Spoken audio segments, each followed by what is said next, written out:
వామ్మో వార్ నాయనో ఏం సినిమారా ఇది.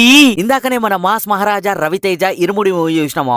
ఒకవేళ మీరు ఈ మూవీ చూసి ఉంటే మీకేమనిపించింది అనేది కమెంట్ సెక్షన్ లో కమెంట్ చేయండి. ప్లాట్ విషయానికి వచ్చేసినట్లయితే సింపుల్ గా చెప్పేస్తే ఒక ఫాదర్ కి డాటర్ కి మధ్యలో ఉన్న ముడి అండ్ దేవుడికి తన భక్తుడికి మధ్యలో ఉన్న ముడి, ఇవే కాకుండా ఒక క్రైమ్ చిక్కుముడి, ఇవన్నీ తెలుసుకోవాలంటే మీరు ఇరుముడి చూడాల్సిందే. మూవీ ఎలా ఉందంటే ముందుగా thanks to director Shiva Nirvana గారు. చాలా రోజులైంది ఒక మంచి యాక్షన్ డ్రామా ఫ్యామిలీ థ్రిల్లర్ మూవీని చూసి. మూవీ అయిపోయిన తర్వాత ఒక మంచి ఫుల్ మీల్స్ తిన్న ఫీలింగ్ అయితే కలిగింది మా. ఫస్ట్ ఆఫ్ చాలా రిలేటబుల్ గా అనిపించింది, ఎంగేజింగ్ అనిపించింది. ఆ క్యారెక్టర్స్, ఆ వరల్డ్ బిల్డింగ్ గానీ, ఆ ఊర్లో ఆ మంచి మంచి లొకేషన్స్, సో ఇవన్నీ నేచురల్ గా అనిపించింది. ఒక డీసెంట్ గా పోయింది ఇంటర్వెల్ వరకు. సెకండ్ హాఫ్ మాత్రం చాలా బాగా నచ్చింది, లిటరల్లీ అసలు టూ గుడ్. అక్కడ కొన్ని థ్రిల్లింగ్ సీన్స్ ఉంటాయి అనమాట. సో అవి నాకు మలయాళం సినిమా లెక్కనే ఫ్లేవర్ కొట్టింది. కొన్ని ట్విస్టులు ఉంటాయి, అవి రివీల్ చేసిన విధానం కూడా చాలా ఇంట్రెస్టింగ్ గా తీసుకుపోయిండు. కంప్లీట్ సెకండ్ హాఫ్ నాకు నచ్చింది. అండ్ క్లైమాక్స్ మాత్రం రవణ పర్ఫార్మెన్స్ కి మాత్రం భక్తుడు అయిపోవాల్సిందే. రవితేజ గారి ఎనర్జెటిక్ పర్ఫార్మెన్స్ ఆ ఫైట్ సీన్స్ లో అసలు నిజంగా నెక్స్ట్ లెవెల్ అనిపించింది. అండ్ ఫాదర్ అండ్ డాటర్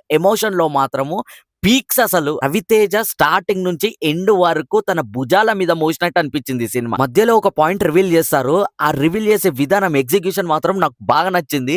అంటే ఇంకో దానికి కనెక్ట్ చేసేటప్పుడు మనకు అనిపిస్తుంది అనమాట, ఓహో దీనికోసమా అని చెప్పేసి. ముఖ్యంగా ఒక సాంగ్ ఉంటది, ఆ సాంగ్ కి మాత్రము థియేటర్ అంతా ఎరప్ట్ అయింది. లిటరలీ కొన్ని సీన్స్ కి అయితే షాక్ అయినా, కొన్ని సీన్స్ కి సర్ప్రైజ్ అయినా. రా అండ్ రస్టిక్ మూవీస్ చాలానే వచ్చినాయి కానీ ఇంత ఇంటెన్సిటీ తోటి, ఫ్యామిలీ డ్రామా తోటి, ఒక థ్రిల్లర్ తోటి సీట్ ఎడ్జ్ లో కూర్చుండబెడతారు. Cinematography was too good. Visuals గానీ, ఆ నేషనల్ లొకేషన్స్ గానీ మజా అనిపించింది. ఓవరాల్ గా ఈ సినిమా చూసి థియేటర్కి వెళ్ళి బయటకు వచ్చేటప్పటికి ఒకటే మాట చెప్తా, ఈసారి మాస్ ఫ్యాన్స్ కే కాదు ఫ్యామిలీ ఆడియన్స్ కి కూడా కిక్ ఇచ్చే మూవీ.